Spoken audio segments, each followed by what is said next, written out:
Well, thank you. Good afternoon, everyone. I've got 3 questions that I'd like to ask you this afternoon. Is it the case that demography in Britain has to lead to poor destinies for poor children? The second question is, if you are a child growing up in a disadvantaged family, does that mean you will be bound to fail in education and life? And the third question is, what can we do about that? Well, I want to try and talk to you about some of my experiences over the last 10, 20 years of working with families and children, 10 years as a teacher. And if I cast my mind back to the early days of my teaching career, I remember overhearing a conversation in the staff room of 2 senior colleagues. They were talking about a child who was underachieving drastically in school. And this is what they said. He's a Smith. He's bound to fail. I was astonished. Of course, it was true. He was from a very disadvantaged family, growing up in the poorest part of town. He'd had 2 older brothers come through the school, neither of which had fulfilled their potential in education. And what those 2 teachers were highlighting so accurately is something called the achievement gap. In other words, the difference in outcomes between poor children and everybody else. So it's not about potential. It's not about ability. It's about the starting point of each of those children. And what you can see on the screen is a graph which shows you what happened in this country over the last 8 years. And the good news for teachers and educators is that attainment is going up. We have more excellence in our schools. But what you can notice from this graph is that the difference in outcomes between poor children and everybody else hasn't gone up. So whilst we have more excellence, we don't yet have more equity. And despite the billions of pounds that the government has spent, and in fact, in the UK, we spend more per child on education than any other country in Europe. About 5 years ago, the UK was almost at the bottom of the World League table, according to the OECD, for the educational attainment gap. And in fact, West Berkshire, right here on our doorstep, within the UK, was one of the worst performing local authorities. So let me just run that forward for you if you haven't already done so in your mind. If you were a poor child in West Berkshire 5 years ago, guess what? You are one of the most educationally disadvantaged children in the developed world. It blows my mind. And let's just think for a minute about what that means for poor children. For a 4-year-old from a poor family, you will already be 13 months behind with reading and writing by the time you start primary school. By 10, around a quarter of poor children will not be at the required learning levels to begin secondary school. And that gap gets wider. At 16, around a third of children from poor families will not get the qualifications that they need to access further education, employment, good employment, and training. On the screen is a picture, and I'm sure you'll remember, like me, what happened in the summer of 2011. This is in Birmingham, actually. And after 3 years, 3 years after the banking collapse, and within an atmosphere of government cutbacks and austerity, and of course we can't blame it all on that. People were making individual choices about what can I get out of this situation, and I get that. But let's think for a minute about the power of inequality and disenfranchisement and what that does to you as a person. growing up in a poor family. The cost to society, we were talking about young people going on to further education, employment or training. Well, at age 16, guess what? If you come from a disadvantaged background, then you are about 4 times more likely to be involved within the criminal justice system. The cost for a long-term NEET, by the way, is about £100,000 a year.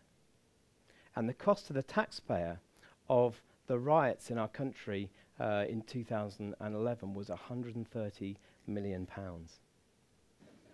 So what you'll see here, you'll notice there are 2 lines. A red line which is going up, and guess what that is? That's the need since 2011. The blue line going down since 2011 is the resources to meet that need. And it's been known as the jaws of doom. Okay, this is just an example, again, for Birmingham.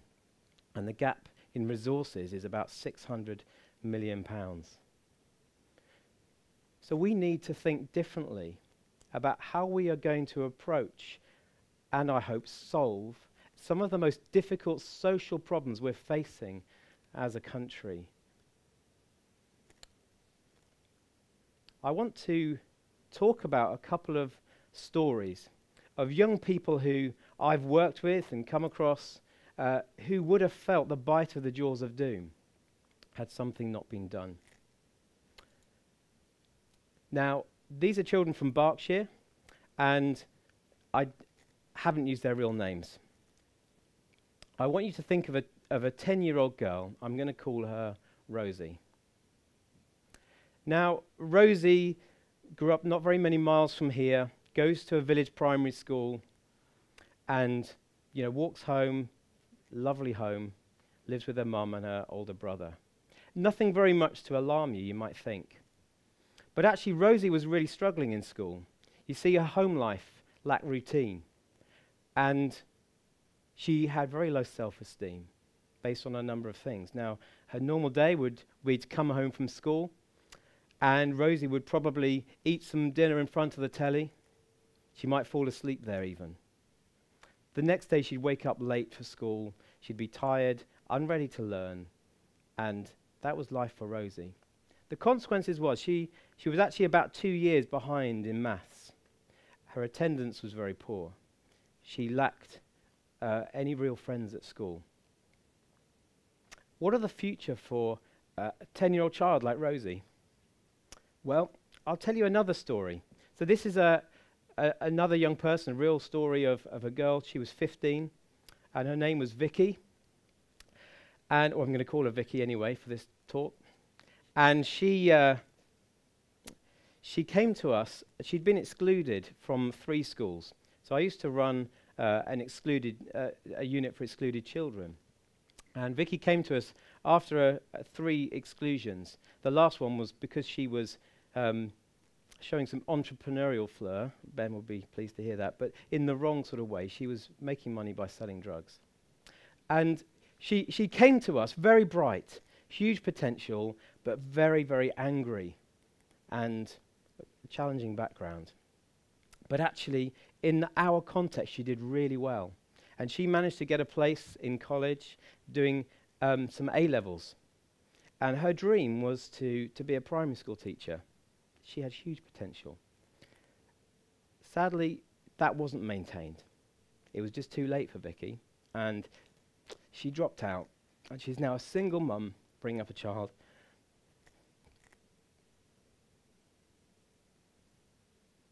On benefits. There we go, did that.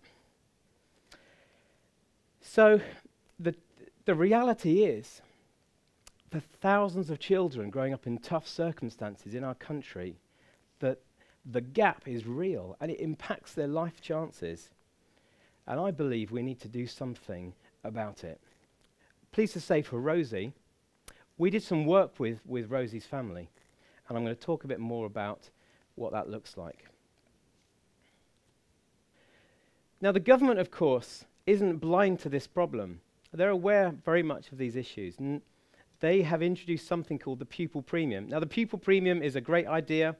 And it is the idea that if you give schools extra money, they will use that money to spend it on the pupils that need it the most, that don't get the support perhaps at home. And so the Education Endowment Foundation has done extensive research around what are the kind of things that we can do to close the gap. What sort of things make a difference? And they produce a toolkit that school leaders use, and you can see some of the findings of their research on the screen. And to the right-hand side, you'll see the more expensive interventions, okay? And the other axis, you'll see actually the things which make the most amount of difference based upon what they found. And despite all of this research over many years, schools, about 44% of schools, in fact, still spend money out of their pupil premium on sprucing up the classrooms. Now, we want them to learn in nice environments, but we want that to make a difference. And the research tells us that what colour you paint your classroom, whether it's painted every 2 years or not, doesn't make a bit of difference to the outcomes, the learning outcomes for pupils. So the things on the right, the things that are expensive and don't make a difference, and the things on the top left are the promising things. Lots of schools are doing these kind of things, peer tutoring, etc. I'm just going to pick out one of those things, which is parental involvement. Now, there's this whole chunk in the middle that says this may be worth it. And we believe from our work, and Rosie is an example of this, that when you involve the parent in that conversation, children spend the majority of their time at home. And so once you can get beyond the school gates and make a difference in the home, building well-being and resilience and aspiration, then you can make a huge difference to children. Save the Children did some research, and this is what they found. 80% of the causes of educational underachievement lie beyond the school gates, i.e. in the home. We did our own research locally because schools have to report on how they spend this pupil premium. So given that 80% of the causes of underachievement lie beyond the school gates, we would expect, would we not, that a good proportion of the school pupil premium is spent beyond the gates. Actually, what we found typically is that less than 5% of the pupil premium is spent getting to the root causes of the problem. We think that it's about engagement with parents. Let me tell you the difference between parental involvement and parental engagement. I'm going to tell you a quick story. When I was 8 years old, it was the first time I was allowed to sit in the front seat of my brother's car. He was 17 years older than me. And I remember back in the 70s, there we go, that dates me. That was a pretty cool thing to do. And, you know, I was okay with that for a few weeks. And then I started to think, what about if I asked him if I could change gear? And he said yes. And suddenly I was engaged in the journey. It was a two-way thing. And the same with parental engagement. You know, research shows that where parents are engaged with schools and where they are engaged with the learning activities of their children, then outcomes increase by 15%, and that's regardless of the child's background. So we believe that all schools need to be working hard to engage parents. Not only will that be a massive impactor of children's outcomes, but it will be cheaper to do than many of these other things. I want to just do a very quick scientific experiment, okay? So you up for that? So, what I'd like to do, could you please, for me, put your hand up if you're a parent here? Right, lots of parents. Excellent. Keep your hands in the air for me, and I'm going to ask you one further question, okay? If you've never got anything wrong there and you're a perfect parent, leave your hand up. Any hands? I want some lessons. No hand. No one. So, what can we learn from that?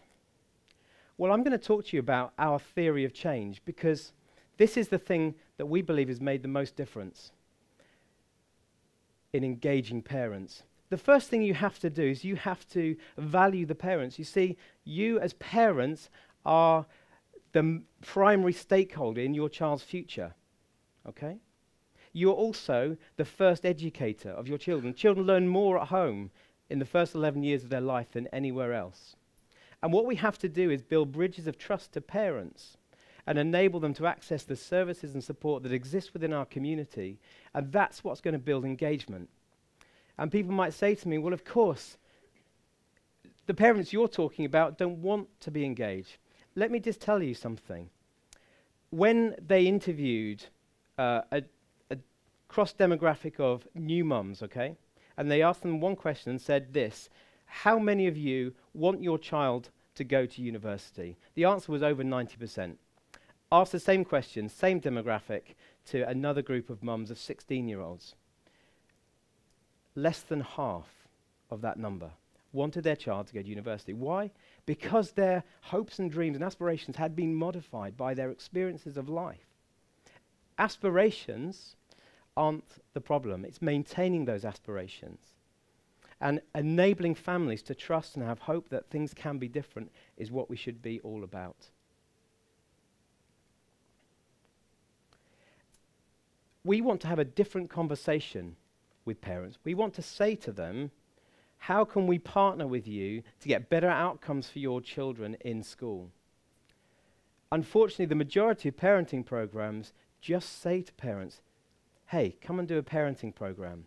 Now, you are all very comfortable with being honest and saying, no, I'm not a perfect parent, and putting your hands down.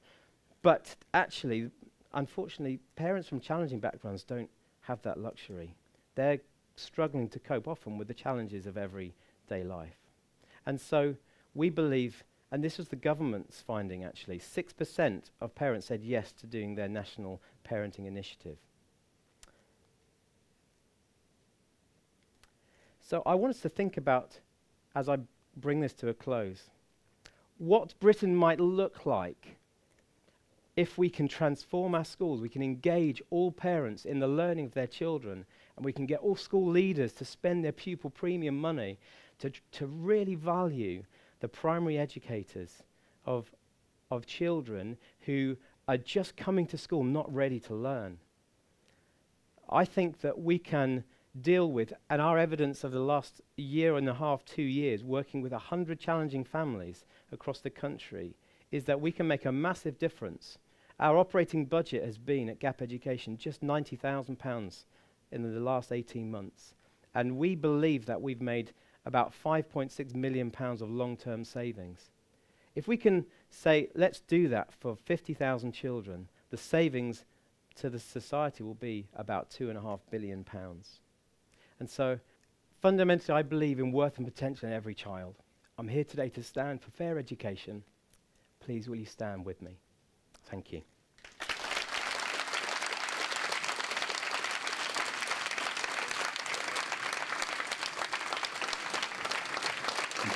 Excellent.